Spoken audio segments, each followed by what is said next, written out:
Қайырлы күн достар, менің арнама қош келдіңіздер. Бүгін біз сіздермен өте дәмді, ерекше тағам қазан кебаб дайындаймыз. Ең алдымен картоп пен етімізді дайындап аламыз.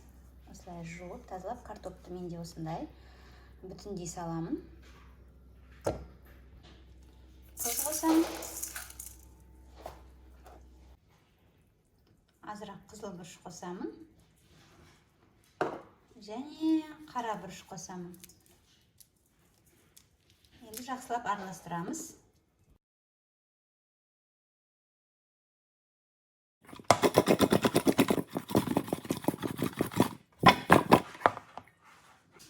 Етті де тұздап аламыз. Жақсылап екі жағында араластырып.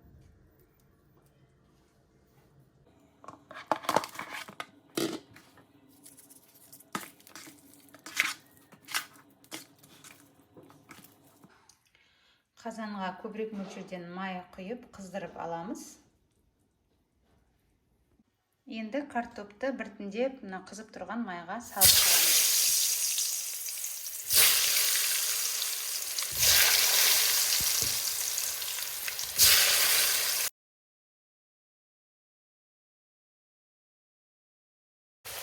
Оттың асты ең жоғарысында тұру керек, ең қаттысында. Міне достар, осылай екі бетте жақсы қызару керек. Енді бұны сүзіп аламыз.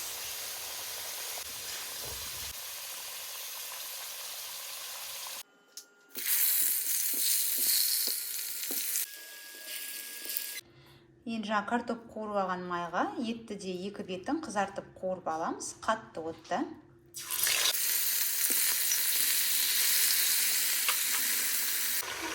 Осы жерде азырақ жира қосып жіберемін достар.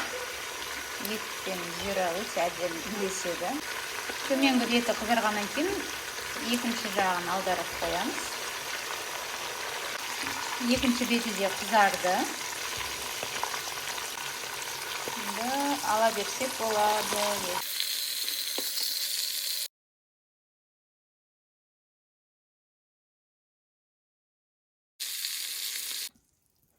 Ал достар, картоп пен етті қызартып алдық. Енді алда бұқтырып пісіретін боламыз.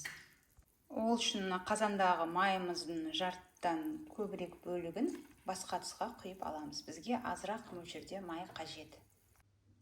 Майын азырақ қалдырдық достар. Енді қазанымызға ет пен картопты салып шығамыз.